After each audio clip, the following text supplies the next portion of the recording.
Hi friends, అందరూ ఎలా ఉన్నారండి? బాగున్నారా? మేమైతే బాగున్నాము. మార్కెట్కి అయితే వచ్చామండి. మా బావని ఇద్దరం మార్కెట్కి అయితే వచ్చాము. సండే మార్కెట్కి వచ్చామండి. చూడండి, కూరగాయలు ఒక పక్క కూరగాయలన్నీ ఉన్నాయి. మొత్తం చూడండి ఎన్ని ఫ్రెష్గా అప్పటికప్పటికి అన్నీ ఎట్లా ఉన్నాయో చాలా బాగున్నాయండి. పెద్ద పెద్ద మార్కెట్లు ఇక్కడ వచ్చేసి. మేమైతే చేపలు తీసుకుందామనేసి వచ్చాము. అంటే మనం ఒక లోపలికి వెళ్ళాలంటే, చేపల మార్కెట్కి వెళ్ళాలంటే ఈ కూరగాయలు దాటుకొని అటు సైడ్ వెళ్ళాలి. ఇదిగోండి, చేపల మార్కెట్కి అయితే లోపలికి అయితే వచ్చేసాము. ఎన్ని చేపలు ఉన్నాయి చూడండి, చాలా రకరకాల చేపలు ఉన్నాయి. ఏ షాప్ పోవాలనేసి దిక్కు తెలియటంలే మాకు. అక్కడికి వెళ్దామా ఇక్కడికి వెళ్దామా అన్నీ చూసినా ఫుల్గా రష్గా పెట్టేసిండ్రు. మొత్తం చేపలు వచ్చేసి చికెన్ ఎదురుగా ఉంది. ఇదిగోండి, ఈ కింద లైన్స్ వచ్చేసి సముద్రం చేపలు అంట. ఇవి మన ఊరు సైడ్ అయితే దొరకవు. పైన లేయర్ మొత్తం వచ్చేసి పైన లైన్ వచ్చేసి చేపలు వచ్చేసి మన ఊర్లో దొరికేటియండి ఇవన్నీ. కానీ ఇక్కడ వెరైటీగా ఉన్నాయండి చేపలు, కొంచెం చాలా వెరైటీగా ఉన్నాయి. సముద్రం చేపలంట, చాలా టేస్ట్గా ఉంటుంది, ముళ్ళు కూడా ఎక్కువ ఉండదు అనేసి అన్నారు. రేటు కూడా అట్లనే ఉంది, 550 అంట అండి కిలో. అన్న చూపించే చేప వచ్చేసి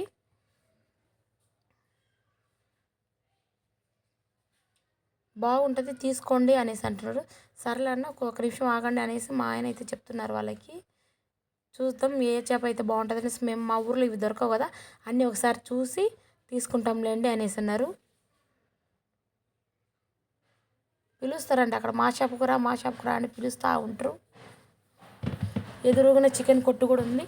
ఇదిగోండి, ఆ చేప అయితే మా అన్న చేయబెట్టాడు కదా, ఆ చేప అయితే తీసుకోవాలనుకున్నాం. మా బావ అయితే సెలెక్ట్ చేసిండు. ఆ చేప మన ఊర్లో దొరకవు కదా, ఇక్కడ ఒకసారి టేస్ట్ చూద్దాం అనేసి ఆ చేప అయితే తీసుకుంటున్నాం. గోల్డెన్ చేపలు అన్నీ చాలా ఉన్నాయి, రకరకాలు ఉన్నాయి. మండ్రగబ్బలు ఏంటి అవన్నీ ఎండ్రకాయలు కదా బావ, ఎండ్రకాయలు అవన్నీ ఉన్నాయి.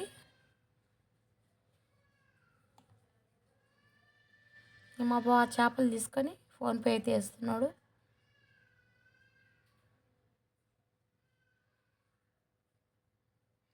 చూడండి, ఫ్రెష్గా ఎప్పుడు కావాలంటే అప్పుడు ఎమ్మడే ఇచ్చేస్తారు మనకు చేపలు. ఇంకా చికెన్ తీసుకుందామని ఆలోచన చేస్తున్నాం. చికెన్ మన ఊర్లో తినకూడదు కదా అనేసి అనుకొని మేము ఆలోచన చేస్తున్నాం. కానీ అక్కడ మాత్రం చికెన్ అందరూ బాగానే తింటున్నారు. సర్లే చికెన్ తీసుకుందాం పద అనేసి చికెన్ కొట్లోకి వెళ్దాం అనేసి అనుకుంటున్నాం. అందులో మా చికెన్ తీసుకుందాంలే అనేసి తీసుకుందాం అనేసి పోయిన అక్కడ చేపలు అయితే తీసుకొని అక్కడ పెట్టేసినాం. ఇంకా చికెన్ కొట్లోకి అయితే వచ్చామండి. ఎన్ని కేజీలు కావాలి అనేసి అంటున్నారు. మాకు ఎన్ని కేజీలు వద్దులయ్యా, ఒక కిలో అయితే చాలు అనేసి అన్నాం. ఇది కూడా నా వెనకలో ఉండే పేపర్లు ఉండే చూడు, ఆ కాగితాల్లో ఈ ఆకులలో చికెన్ పెట్టేసి మనకు దాన్ని ప్యాక్ చేసి ఇస్తారండి మనకు. ఇక్కడ వెరైటీ తమిళనాడులో చాలా బాగుందండి ఈ విధంగా పద్ధతి. పేపర్లలో కాకుండా దాంట్లో వేసి ఆ ఆకులలో వేసి ఇస్తారు మనకు.